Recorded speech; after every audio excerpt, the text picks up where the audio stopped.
What's up, gents? Oh, I can't yell, sorry. One, thank you so much for coming.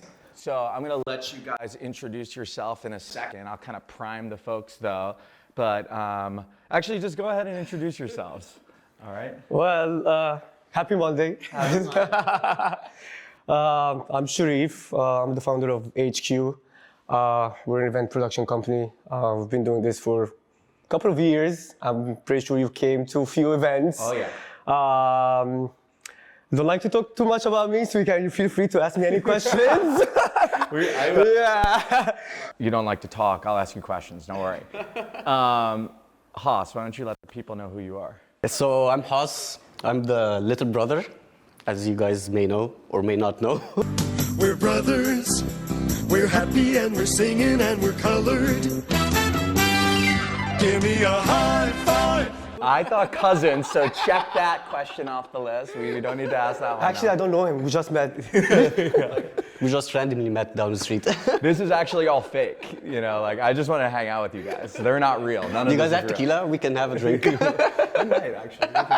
All right, cool. So big brother, younger brother, HQ, we'll get into that in a second. Would love to hear like just how you guys, obviously like you're both Egyptian. You both used to, at least I know you used to like kick people in the face professionally sometimes. So like, let's rewind a little bit. So tell me about like growing up in Egypt and how you came or when you came to the States. So back home in Egypt, I've been doing sports basically all my life. Did many sports, but at the end I just stuck to doing Taekwondo. Been doing Taekwondo for like 25 years. While going to school, training, 2 times a day, and going to school.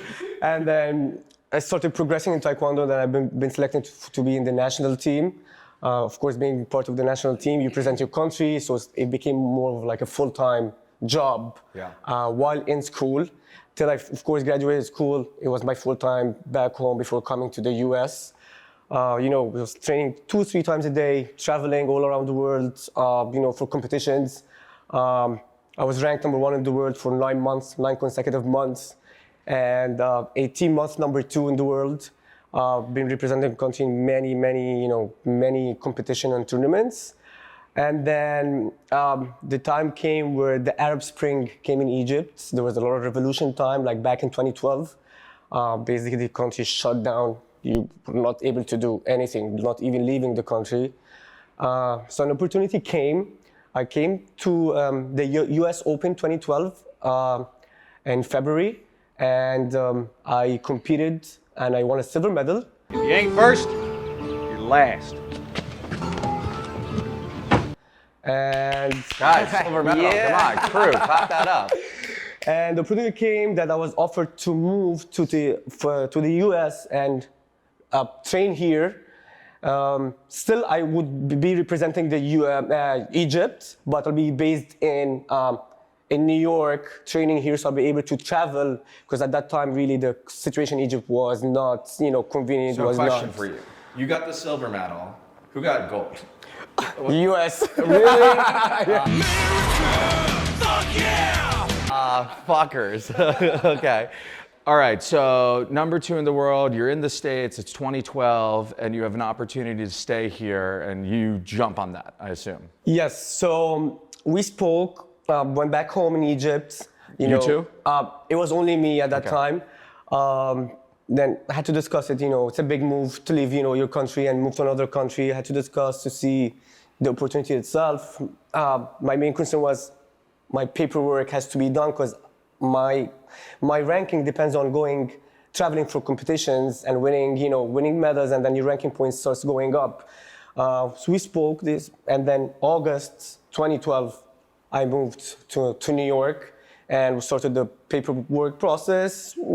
Our case was very strong because of my level at the competition. I would say almost 3 months later on, I got all my paperwork legally to be in the US. I was able to travel and compete and started all my journey, training here and traveling for competitions.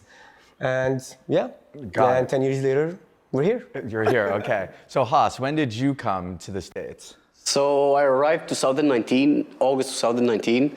I think this guy was missing me, so I decided to move here. He was missing baby bro. That makes sense. No, so originally I came to finish my master's in finance, and coming 2019 August, COVID happened 6 months later, so I was just doing my studies from home.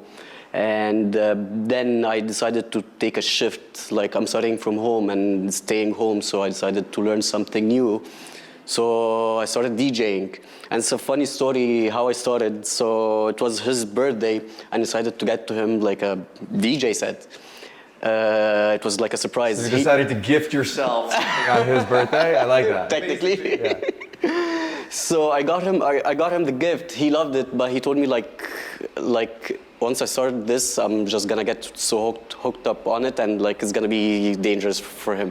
So he told me like you can start learning. So I'm re-gifting it back to you.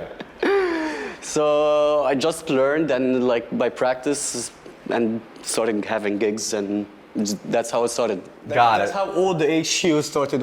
Got it. So HQueue was birthed in 2019 when Haas arrived, roughly? Yeah, I would say, 2020. Okay. So like in the lead up to that, like were you like an active presence like in the Brooklyn dance scene? Like Yes, so of course back home in Egypt, there was the dance scene, but it was not as huge as now. Now things became very big in Egypt in terms of dance and people going out. Of course, when I'm also doing Taekwondo, I was not able to to really go out and dance.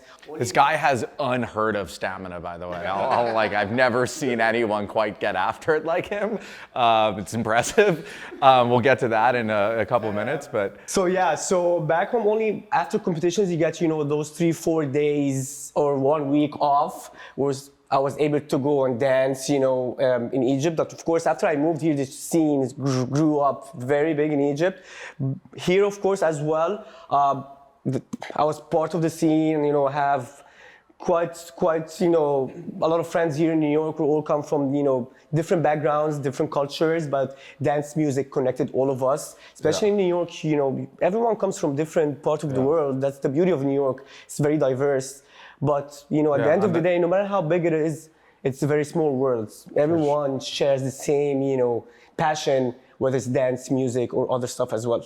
yeah, for sure. So, last week when we were speaking with Sherif and Allah, we had a Catholic, a Muslim, and a Jew all kind of speaking there. And I think that, when you're on the dance floor, there's no religion, there's no color, there's no creed. Everyone's just there to have a good time. And I'm curious, why the jump to, did you just see like a hole in the market? You saw, 2020, things are slowing down. Here's a chance to create something of my own, or was this something that was kind of fermenting for a while? So it's been a passion for a while, but there is reality sometimes, which, having a job, working, you don't have that time to allocate for your passion, or also taking a risk, leaving your full-time job and then go starting your own thing. So COVID started, everything got shut down. A lot of people got laid off from work. I'm one of them. I couldn't, teach or train or do anything. And then suddenly you're at home, you can't do anything. So, and there's no income coming in, so you need to start, thinking creatively, what can I do? And then my passion is music, dancing, I love to see people happy. I love to see people coming out from whatever stress they had the whole week and, coming to dance. So this is where HQueue all started. Any meaning behind the naming of HQueue? Yes, so it's, I was wondering what this was. So it all started at my home. Basically, before COVID, my home was open for everyone, all my friends. I've never been there. Yeah, well, I should come very soon.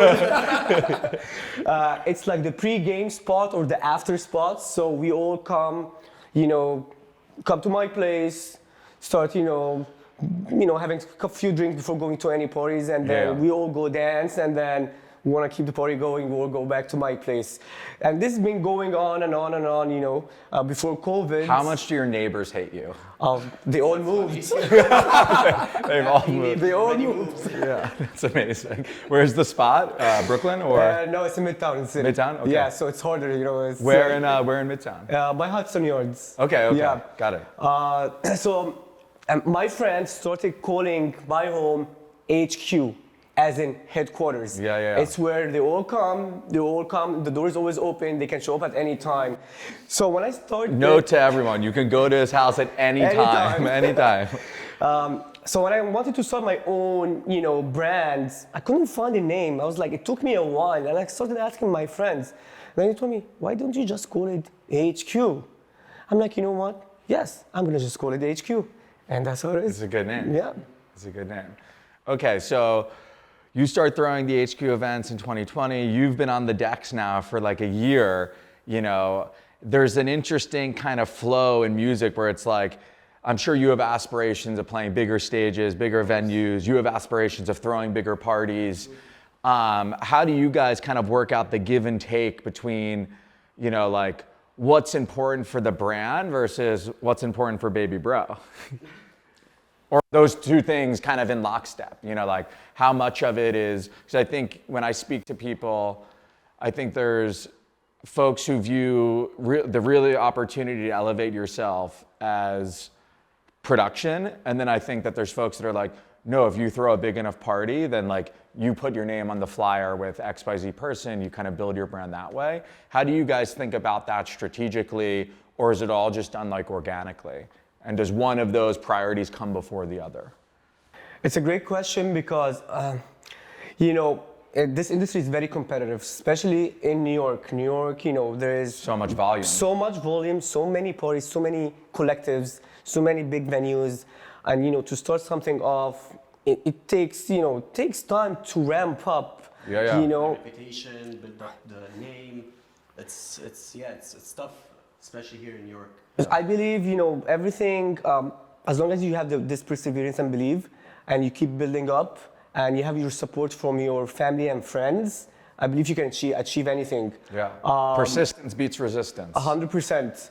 And so the way we started, of course, I'm a new producer in the nightlife. He's a new, you know, artist DJ. So you need to balance, you know. So we started doing our own events and then putting him to play in our own events. Yeah. And then the feedback from the people that come and listen to his sets was very positive. So people started talking, and there were other collectives starting approaching him to play not only for HQ, but also he's been playing in other, you know, big clubs like, you know, Donut State in Miami, and he recently played at Avant Garden in New York as well. Good stuff. So, what is like, why do you do music? Is it just, you know, you love to see the people dance, you love to make people dance, you just love to be like in control? Like, I'm always curious, like I'm terrible, like I've fucked around with DJ equipment, it's just not for me.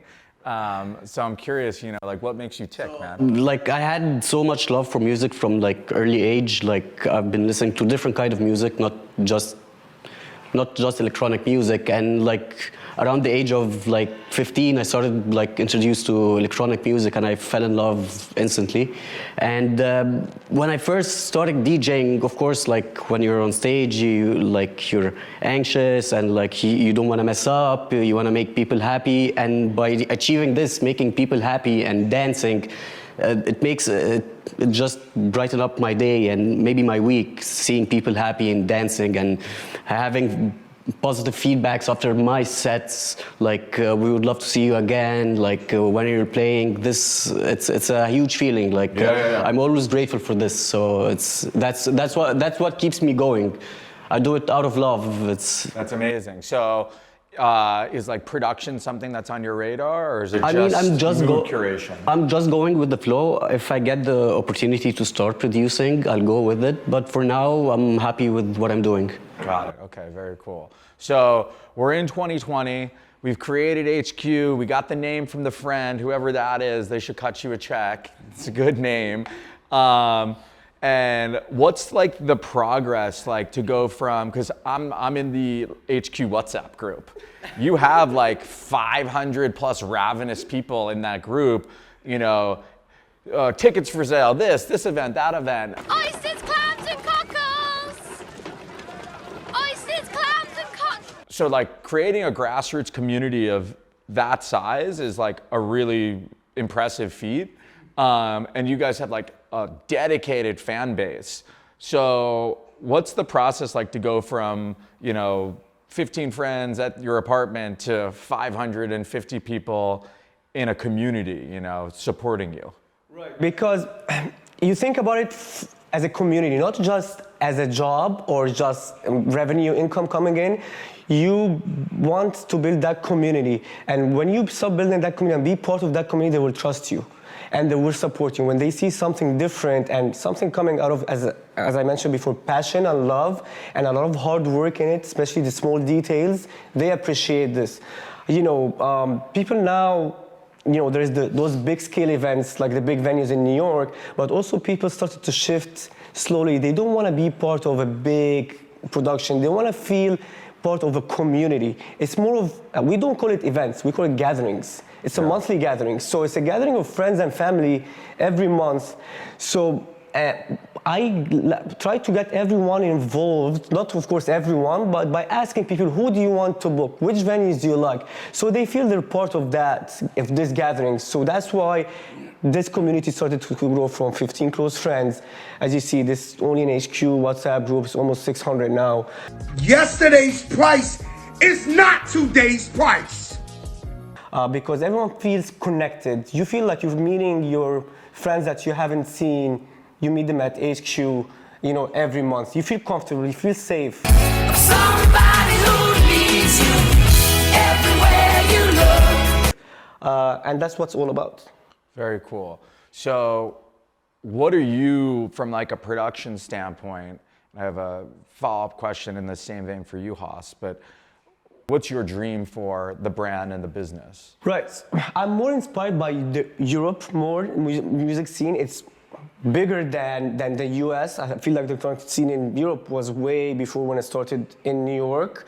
I feel more this underground feel in Europe that I like more. So, of course, there's, as I said, there is other old collectives, but we tend to be doing our own thing. Because if you're repeating, so why would you do it? You need to be having your own unique, you know, events. You have to bring something different to the crowd in New York because it's been repetitive everywhere. So I'm more inspired by European, you know, which is more Berlin and Amsterdam music scene. Got it, okay. And for you, Haas, like, what's kind of like your, I guess you could say, pinnacle, you know, like what are some acts that you kind of aspire or look up to, or who do you enjoy listening to? So that's a really tough question to answer, but It's gonna get harder. It's gonna get much harder, dude, okay? Because I have a lot of favorites, but now my music is shifting and now I'm trying to play what I love and not just pleasing everyone by playing like That's a tough balance. So it's a tough balance Yeah. to keep everyone dancing and also playing what I love and sharing what I love with people. So I'm more into progressive house now. And if you ask me who are my favorites, it's gotta go down to a couple of guys like Guy J, Guy Montezor. I mean, they're all guys. He's not your friend, guy. I'm not your guy, buddy. He's not your buddy, friend. I'm not your friend, guy. Fair and funny.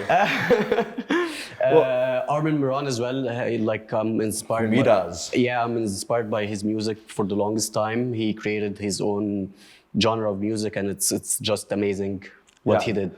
That's very cool and very interesting to hear that. Just because my own tastes have evolved so much, so I'm curious. You know, how has your personal taste in music? You know, like my first dance show, it was David Guetta at the Congress Theater in Chicago. And I was like, wow, everything's different now. And since then, it's continued to evolve. And, you know, 3 years ago, the sounds that I like to hear and what really gets me going is so different than what it is today. And I've actually found that the music itself is getting heavier and heavier. So I'm curious, has that affected like who you guys look at, like who you want to book, who you want to open, you know, how does that come into play when you guys are making those types of decisions? Like, are you only booking people that it's like shit you want to hear? Or is there kind of a thought process of what hasn't the community at large heard? Yeah, so there's two aspects. You can go more of what everyone likes, or you can go more of what you like and what your community likes. I think our community and the sounds that we listen to is very niche. It's not a very wide base of fans that listen. Call it refined raving. Enjoy one of life's finer pleasures. Pardon me, would you have any Grey Poupon? But of course. Grey Poupon. It even has wine. Right, exactly. So here's the tough, balance that you want to do. You can go more of what everyone likes, but it's not necessarily what you like to hear or what your community likes. And it will generate more, if you want to talk more business side, it will generate more revenue to you. But we tend to stick to what we originally wanted and what our community wants.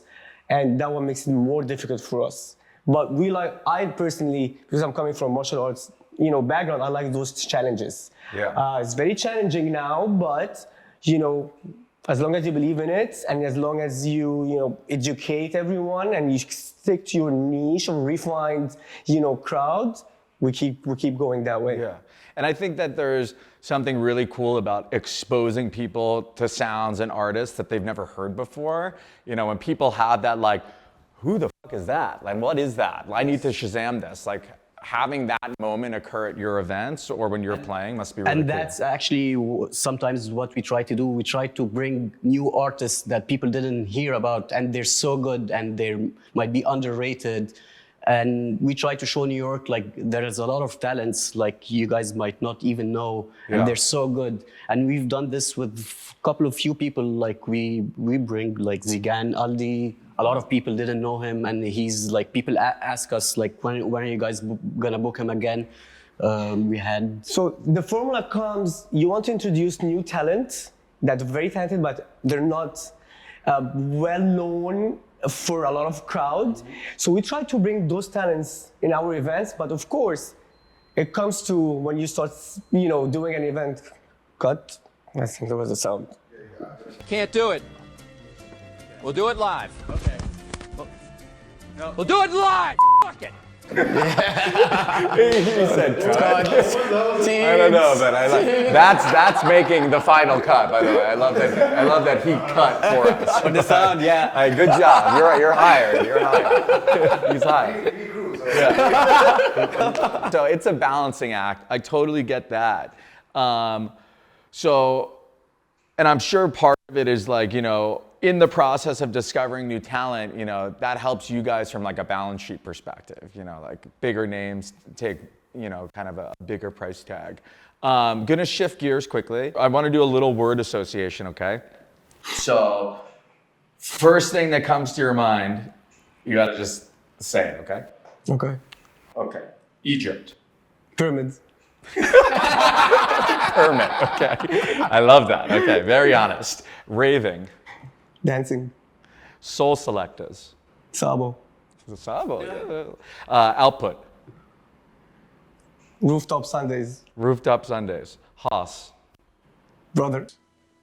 Are you blind? Don't you see the family resemblance? That's my brother. Brother, okay. All right. Haas. Miami. Beach. Techno. House. I call it housework. Tale of Us. Afterlife. Consciousness. Afterlife. House of Yes. House of Love. House of Love. Oh, yay. Sherif. I don't know him. I don't know who this man is. I mean, he could be walking down the street. I wouldn't know a thing. All right. So, where has been the absolute worst place you have ever played? And you can't say an HQ party, or you might be pretty pissed off. Where's HQ parties include? I'm sure in the early stages of HQ, you might have had some where you're like, so for context, and I've told this joke 3 times, and we're gonna take the one where it's the funniest, but I do stand-up sometimes, and actually, fuck this joke. We've done it enough. But fuck this joke, but keep that in this. Worst place you've ever played? Ooh, I can't mention name because it's gonna. No, you have to mention names. They didn't have a good sound, so like I didn't feel the energy. So Here, you can whisper. okay. Definitely pick that up on the mic. Okay. All right, we won't bring that in. Wink, wink. Okay. Best place you've ever played? Avant Gardner for sure. Avant Gardner. Yep. That's a really cool spot. Okay, so we're gonna rewind. I'm gonna add this to your word association list. Here's a 6th one. So Brooklyn Mirage. A huge production. Huge production, it is. My perception and kind of constructs of where you can throw an event has kind of like expanded. So like, where's like the spot that you're like, I would love to do an HQ party there? It's a really tough question. You can't say the moon. No, but to be honest, I would love to do something in Egypt. Egypt? Yeah, That'd be because moved from Egypt, started my own company. But the permits, it seems like it would be dicey. Yeah, but I think about more not the pyramids, more of a desert experience. There is a place in Egypt called the White Desert. So it's white, it's not sand, it's like white sand. Yeah. This is one of the locations that I would really do something there in Egypt. And of course, I would love to bring, friends from all over the world to see what I've been, even my friends in Egypt, to see what I've been doing since I ever moved down That'd back. be a really cool homecoming. So that's something I really, really want to do in the near future. Out of all how many HQ events have there been? No, it's. So we basically do once a month, sometimes 2. We've been doing more. I mean, every year, I would say 15 to 18 events every year. So we're talking close to 100 events now. Oh no, that's bad math. What more can I say? Man knows trigonometry, algebra. Maybe, yeah, a little bit less, sorry. Where is the worst place you've ever had an event? Like if you're a up and coming production places, don't throw an event here, you would say. Right, so the way we've been doing it, we've been choosing locations. And we're doing our own production. Recently, we've moved to venues, but every event space have their own things. Sometimes, the event space, the ceilings are too high, there's too many windows, so there's an echo in sound. So it all depends on one space. I wouldn't say a worst space, it's not made for doing this type of events or to hear this type of music or sounds. Okay. So it's definitely one of the events. Very political answer. very not giving me what I want here, but I appreciate it. All right, so that actually makes a lot of sense. So who's like the #1 artist that you would want to play alongside? And who's the #1 artist, could be the same, could be different, that you would want to book for an HQ party? Well, I would love to play with Guy J one day for sure. Okay, Guy J. If you're watching this, you probably aren't, at least not yet, but Guy J. All right, cool.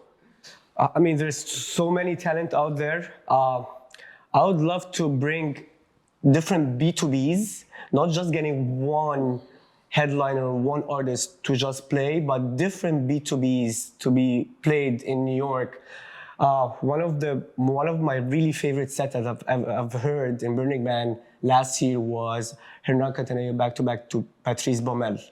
And such a difference. Yeah, exactly. Yeah. Very cool. I had a great time there, and I would love to bring that in New York. That'd be very cool. I was at Hernan's party, Miami Music Week, and Elif and Dear Jay did a back-to-back, which they do that all the time, but like it was sick. But I love the idea of having 2 people that make, by and large, very different sounds come together, and that would be really cool. So we have a good better understanding of like HQ and its evolution. When you're thinking about like your upcoming events, like how do you guys think about like leveling things up? Like, what's the most important thing in your guys' head when you're throwing a party? Is it the sound system? Is it the location? Is it the production? Like, what's really most important in your opinion? I think location and sound are the main two aspects of any event. We change locations every party, so we do not like. So do we? Yeah, like here. We exactly. change locations every party? We change locations. Like if you go back last year, maybe we went to the same location twice, but the whole 15 events, different locations, and it's hard to find locations in New York because permits, capacities, and all this kind of stuff. You hate permits, dude. You really hate these permits. So I feel like location comes as main, as long as you have a great sound, you're good with great artists, and then comes after that the add-ons, performances, decor, those stuff come right after that. That's for me as an HQ or as an event producer, that's what I like.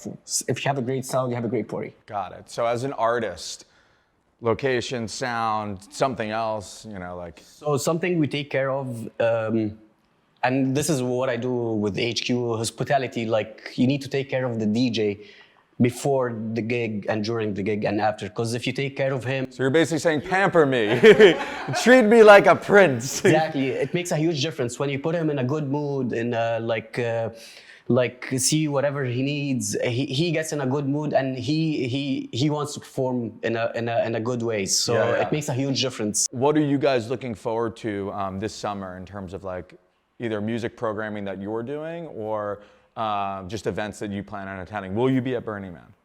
I'm going to Burning Man. I got my tickets. See you there. It's gonna be my first. I'm like 80% excited, 20% kind of pooping my pants about it. But it's a little bit dusty. I'm right out, Chloe. Yeah, it's gonna go up. the poop level or the excitement level? Okay. Excitement level. Yeah. So hopefully I approach and I'm even keeled between pooping myself and excited. But yeah, we have about 3-4 events this summer. All of them are outdoors. Securing an outdoor location in New York, there's not that much. So we managed to lock, 3-4 events for an outdoor locations. Open air, baby. Open air, yeah. Everyone in New York just want to be outdoors. Rules in New York, music outdoors 10, unless it's one of the, Brooklyn Mirage, you can go later, but we managed to lock one in the same zip codes that we can go late with music. We have a big show we're hosting the Do Not Sit on the Furniture here in New York in July. Very and that's going to cool. be a really big one. That's awesome. You guys should do the next episode outdoors. Team, there's a lot of complexity that goes into that. Between can someone from the crew chime in? What makes outdoor shooting hard? Sunlight, sun changing throughout, and especially if we're doing interview for 1 to 2 hours, the fluctuation of sun. Yeah. Audio can be Really crazy. tight, yeah. Honking. So audio and sunlight, essentially the two main things that get pretty dicey in terms of logistical stuff, especially if we're shooting for a long period of time. All right, very cool. So we'll kind of shift gears to some more fun stuff. So I alluded to this earlier. You have insane stamina, my friend. I don't know what your stamina is like, but I heard and I saw you at Get Lost in Miami. You appeared there when the gates opened and then left 24 hours later and then flew home. Can you just one, how do you do that? And two, how do you do that? They call me the gatekeeper. The gatekeeper, I love that. Meaning opening gates and closing gates. I love that. I wasn't going to Get Lost. It was just a last minute really decision. I was like, okay, not going, but of course FOMO hits. I'm like, okay, I'm going. It was last minute. I got my backpack. Basically, there was no hotel, so I had a friend. He had an extra, spare an extra bed, and I just got lost. I got lost basically after. I just got lost. Totally have been lost before, but thinking about when you guys are at your own events, is it work mode? Is it party mode? Is it we're in work mode until a certain point in the evening? What's the self-discipline for Sherif and Haas at an HQ event? He knows my stress level, especially the day of. The day of. Building up for an event is about maybe sort of 4 weeks, prior to the event date. So all the work before, so there's the 4 weeks of actually the event date, and there's maybe two more weeks before that, locking the location, securing the DJs, and then, announcing the event. So all the stress comes out, ticket sales, because that's your revenue. How many tickets, let's push. So you're stressed up till, the event date itself. Usually, from our experiences, our tickets comes 72 hours before the event. So you're just like... So you're still being stressed, and then it starts rolling in the day of events. The day of event, I'm very stressed. I get all the stress on him. I'm calm! Basically, I'm the punching bag. Blink twice if you're not okay. Blink, go like this if you need help, all right? Because there's a lot of small details that it matters for me, and I feel that small details makes a big difference in any gathering. But for me, once the music starts, forget. The gatekeeper's here to play. Hello. Yeah? I'm here for the gangbang? I'm done. I'm not doing anything. I'm dancing. I love that. I'm dancing, yeah. And when you're DJing, are you, sober as a judge or sober as an imam? Is it party time as well? It's party time, but very balanced. I'd like to have a nice dinner before the event to You are the prince. You're with food. Gotta treat that. With the food. I love that. I gotta take care of myself, and I could have a couple of drinks during my whole set, so just to keep me in a good mood, How do you guys gauge who you want to work with? Like who gets let into the circle? Great. It's a very great question. After COVID and everything opened up, the market is huge, but there's too many parties, as we mentioned before, and there's too many collectives. Our own, we've been partnering with few other collectives. As long as we share the same vision, a community gathering, it's all about community growing. We partner up with those, with the other collectives. And of course, if they have similar taste of sounds that we like, that's where the partnership comes, because it makes it easier, to make the decisions when we partner up with other collectives. So we've been partnering up with few, been really good. It's almost the same base of people, so it makes sense. A lot of crossover. A lot of crossovers, so it makes sense to do those partnerships, especially when there's the big venues and the big production other parties. It doesn't make sense for the small collectives to compete against each other, especially if we share the same vision. So why don't we collab and make something cool or a little bit bigger scale than we do it by ourselves? Very cool. That makes sense. So when you're thinking about, some of like a tech support, they're massive. Would you ever do something with a tech support, or is it viewed as why would us kind of more independent entity help out kind of a bigger company? Maybe the question is reversed. They would say, why would they partner up with us because we're smaller and they're big? I don't think we're gonna go. I don't think we're gonna go to that big production because, as I said, or bigger scale, large events. As I said, we're more of an intimate community, and we see our community don't want to go to the larger scale events. They go, but they don't want to go every month. So that's why we're choosing that market to stay with more smaller scale, intimate, events versus the large scale events. So I think that there's been a big shift, at least in the business side of things, from large scale events with a $50 to $80 ticket price to some of these more experiential things that people are throwing with pretty hefty ticket prices. When you guys are thinking about that, is there any price sensitivity? You guys have all right, we can't charge more than $80 for an HQueue event for these reasons, or are you constantly kind of testing those boundaries? So there is two aspects. First comes the production cost of your party, which headliner you're booking and how much, and then you start allocating the ticket prices. But I also think about it in my own perspective, how much would I wanna pay for a ticket too. for a ticket? And whatever I want to pay, I know that's what also our community wants to pay. So we don't go above and beyond with the ticket prices. As I said, we still think about it more of a community base, but of course, at the end of the day, you're working. This is your income. You need to, to make money. But, we try to make it as, as cheap as we can to get everyone be able to buy a ticket and be part of the events. Yeah. But it's business at the end of the day. You need, you spend a lot of money working on a lot of stress, so you need to make something. Stop hitting him, okay? Yeah, no more hitting him the day of the So event. I used to do taekwondo too, so I can hit back. You get it back? He was my training partner. Okay. Yeah. So when push comes to shove, if like someone's acting like an idiot at one of your events, like you guys could enforce your own security policies. You are the bouncers, I am the cooler. All you have to do is watch my back and each other's. Take out the trash. Like you could kick someone in the head if you wanted to. Try to stay away. Yeah, he posted a video on his Instagram, and it was you just smoking a dude with a spinning back kick, and I showed it to my girlfriend. I was like, oh my god, like he just kicked that guy in the fucking head. But got it. Yeah, no, I could see. I won't. I wasn't planning on it, but I won't do that anymore.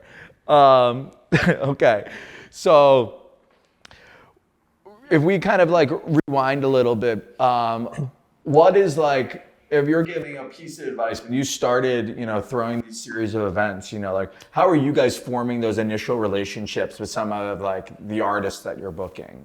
Like what's that process like? And through your time,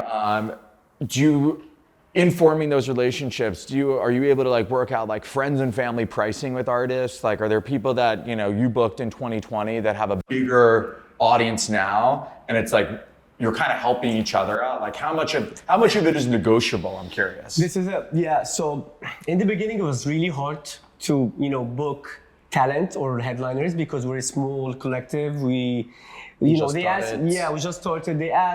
Usually they ask who you booked before, which venues you booked before. We didn't have that in the beginning. Yeah. So we needed to start smaller and put the word out there, so people can gain trust. And not say like, me and the boys get after it in the kitchen from 4 to 7 every weekend, all right? There you go. And then step by step, they've been seeing what we've been doing.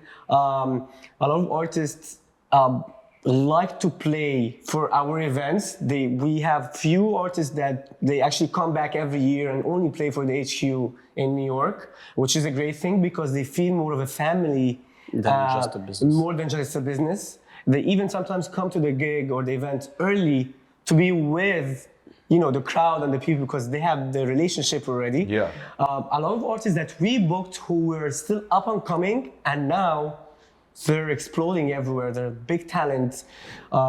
So it becomes now, fees are higher because they're big. So sometimes we really can't afford it. Is there a give and take though? Like, can't you say like, DJ Flower, I don't know. Can you say like, hey, like I put you on, like kind of help us out?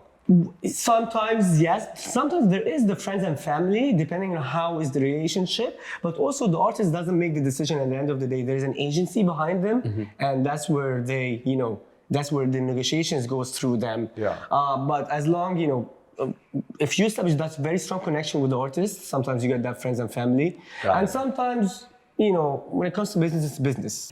I'm also gonna need that extended warranty on it for the price of on the house. That I can't do.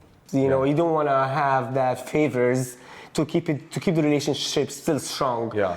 So it all depends on the situation itself. Got it. So is that like something for you as an artist, Haas? Like, are you like looking for like an agent, like a booking company or someone who can represent you outside of the HQ events, or are you only going to play HQ events? Like, how do you think about that as? Actually, he's representing me as house. I like that. He has a lot of connections. He knows a lot of people, and he sees what is gonna fit me with my style of music, and because he knows what I like and how I like my setup. So he knows how to connect me with people. So the faith is in Big Bro. Yeah. Yeah, but I think maybe down the road, a bigger agency, if he gets signed up for it, they will give him more opportunities to play even not only in the US, outside of the US as well. So you gotta produce though. That's like everything that I've heard. I think it all comes to production. We've discussed it, and it's in his mind. When the time is right, it'll be there. Got it. So when you're like thinking about your sets, I've spoken to DJs that they play the same set every time. I've spoken to DJs who say like, I just need to figure out my first song. I've spoken to people that are like, I just need to figure out my first 3 songs. Like, what does your set prep look like? Or are you orchestrating everything in your head beforehand? Are you feeling what the crowd's like? How do you, set the vibe? So with my sets, like, I try to build up a story. Like it's like you're telling a story. So I start up like, of course, it depends on the slot you have in the gigs. So what I try to do is I build up my set throughout the night and take the peak throughout my set, like towards the last a little bit of the set. So it's really tough, and it's like you need to prepare a little bit before it, and like read the crowd and see what people like, what people don't like. So it's kind of tricky, but eventually, like you build up your set, and that's how it works, So are there any songs where you've like, this is a fucking weapon? This is like literally a weapon of mass destruction, and I need to play it. As you said, like I tried to make my first track something like you gotta let people know like there's a transition from one DJ to the other. So my first track makes a difference. So you let people know like you started. Also the last track, like it makes also a huge difference. You're closing out the night. If you're closing up the party, you want to send people home with a good vibe. High note. Yeah, exactly. So the last track as well. So basically when the gatekeeper's ready to go, it's like, I'm the only one here and you better play a heater. So it makes a huge difference from the first track and the last track. Got it, okay. I mean the whole set of course, but yeah. So are you recording your sets and then do you go back and listen to them, or you're like, I'm putting that to bed, So it's a over? lot of times, I plan to record my sets, but like I get too excited and I just. So you just forget. It's a big argument. Yeah. Did you record the set? No. I Did you forgot. record the set? Yeah. No. See, I'm normally getting yelled at to like set up the recording equipment. I'm like, fucking A. I get too excited and I just like I start playing. Okay, so we're coming up on our time.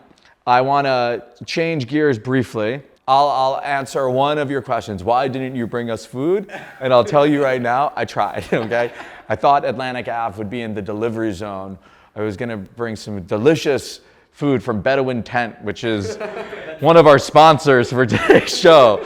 Please go to Bedouin Tent and use code HQ in checkout. And if you cannot get your food, please email Sherif and Haas. I'll provide their emails in the bottom of the screen.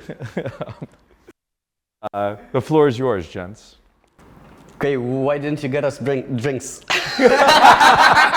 Why didn't I get you drinks? Fuck. Today's like a WOR working day for me. I got my corporate job after this. Party throwers. Generally, we should have had drinks. I'll send you guys some booze though, okay? I'll send you Espresso martini for me, please. Espresso martini for you? All right. Let me know what inspired you to start doing those episodes. Yeah, it was really like an organic conversation and a real understanding that like music is something it's not tangential to me and my friends and my relationship with my girlfriend. It's like paramount to all those things. And in watching my girlfriend, who's a DJ, like begin to navigate things, she started DJing in 2020, and to watch her kind of really progressed through things has been like really eye-opening for me, like just showing what persistence and hard work and putting yourself out there, like what you get as a net result of that, like the success that could come with that. And creating content has been kind of like a back of my head voice that I've been like, you should do something like this. And it's really natural to me. So when I first came up with the idea and I showed it to my friend Hash, who's not here, shout Hash, you're amazing. He was like, dude, this is a really good idea. And then we began to go through all of the different types of content that are out there through dance music. And we spoke about this before, the camera started, but it's either raver girls, it's like parties, or Tale of Us videos. Like, that's the internet. It's those three things. So providing like a look at what it's like to, come to the US from a foreign country, not have, a professional job anymore because of COVID, to create something from the ground up. Like, I think that what you guys do, a lot of people aspire to that. I think that like being a DJ and making money doing that is like a dream job for so many people. And you guys are part of that like 10 to 20% who's really like behind the red rope. You're behind the curtain and showing a light on that to a really massive community that's always kind of like, who are those people? Like, like what do they do? Like, how did they get there? Like, that's why I'm doing it though, It is both informational and then, selfishly, it's like me flexing muscles that I want to flex. So yeah, hopefully that answered it. How do you choose your guests? Oh. How do you choose the guests? So I wanted to focus on like the New York dance community, at least in like this first iteration. So all of my guests are kind of what I would describe at kind of different points but all very connected in where they are, both in the creation of and like their own, like you guys have aspirations of bigger events, bigger stages. Some of the people that I've spoken to or have yet to speak to, they're playing and throwing events that are smaller than what you guys are doing. They have aspirations of being where like HQ is.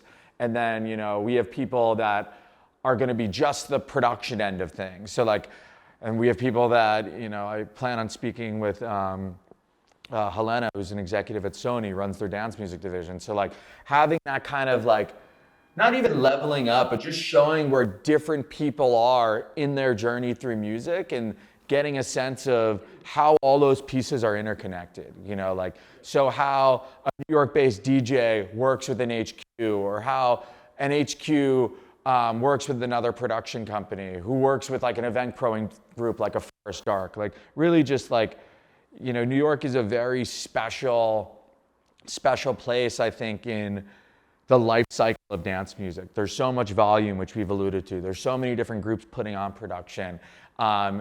You go to Miami and you go on Resident Advisor, there's 5 things going on at any given time. You go to New York on a Saturday night, there's 55 things going on on any different time. And for the most part, they're pulling different groups of people. So the idea behind this is like, speak to that group of kind of like refined ravers is the coin that I've kind of termed in my head. It's like, you're not going to EDC. You're not going to Ultra. And you're not going there really intentionally. Like, you're going to events and parties that talk to you musically, that talk to you in terms of the crowd, the environment. So those are the types of people that I'm speaking to. It's people that I've either seen or partied with or interacted with. There's either no degrees of separation, or there's 1 degree of separation, or, it's like, get lost where I gave you a bunch of drugs. So, yeah. But yeah, there you go. Okay, so city life or beach life? Like, I know you go to Miami like in the wintertime. Dude, I've lived in New York for a decade, 10 years, and I love the city, but New York's just hard, man. Like every single, you got to get dog food. Fuck, I'm walking like a hunter and gatherer with a 50-pound bag of dog food over my head and then going to the subway. Like, it's like things like that make things a lot tougher in New York. New York's just a tough city.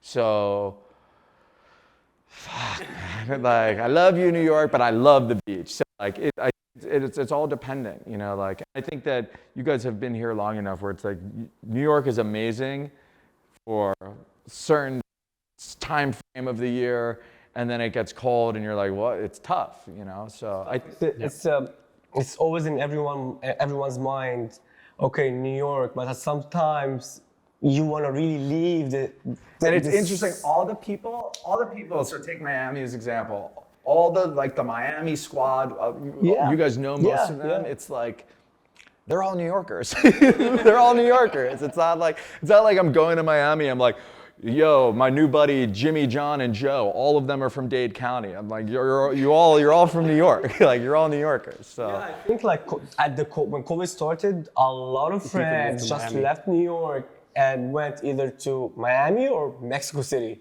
Yeah.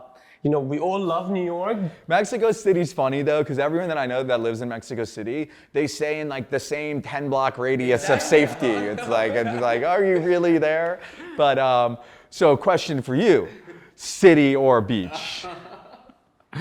That's really tough. So I'll tell you, with New York, it's a love-hate relationship. Like, it certainly is. So like, you're in New York, but sometimes you just want to get out of New York and go somewhere else. But once you go out, like, oh, I can't wait to go back home.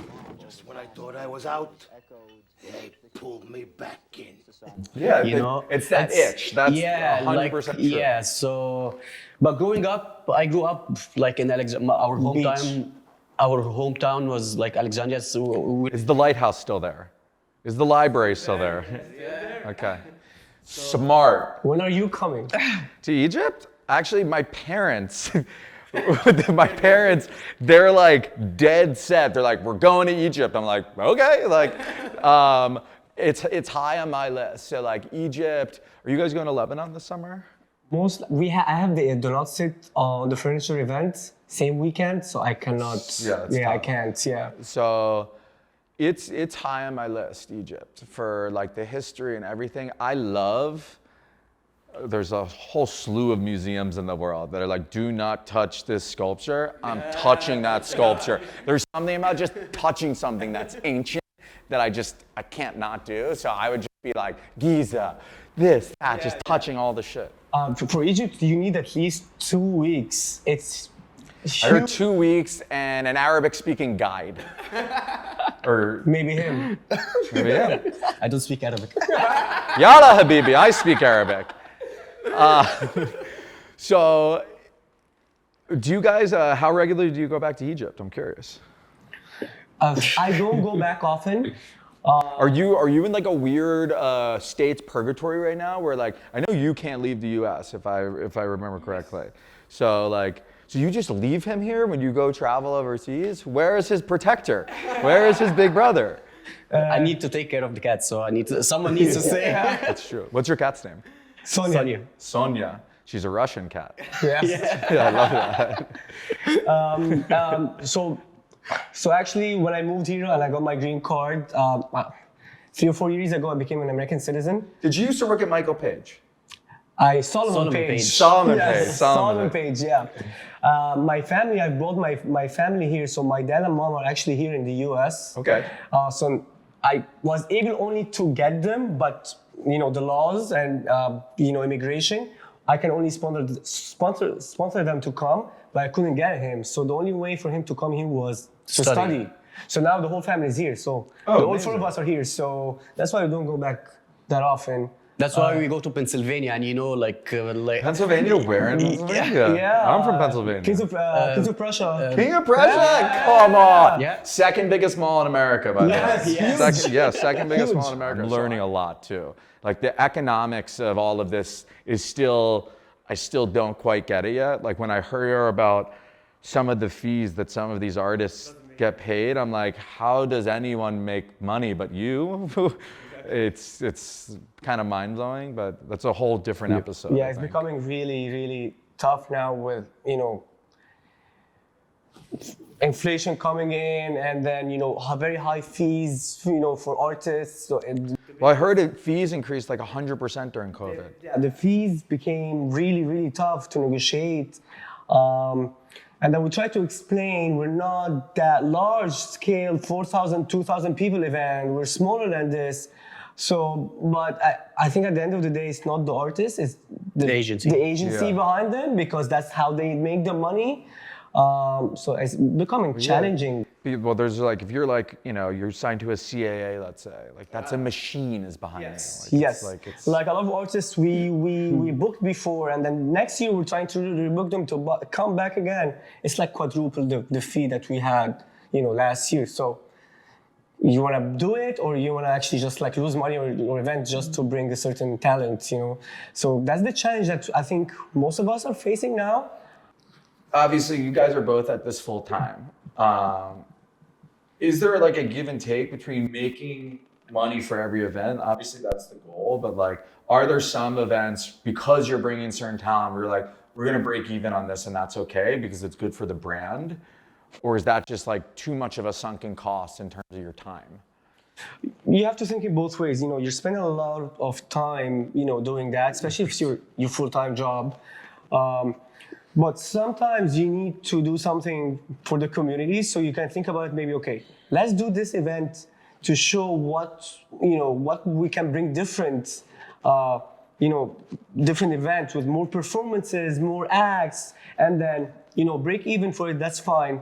As long as you see everyone is happy and you keep building up. I believe it's a build up. If you keep building that, at some point, you're gonna reach somewhere.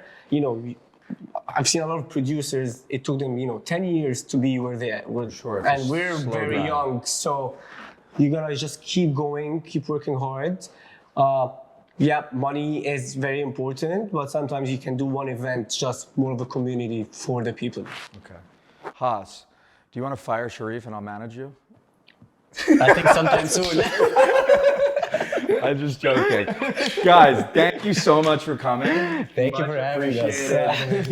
HQ events all summer long. Don't be an idiot, go.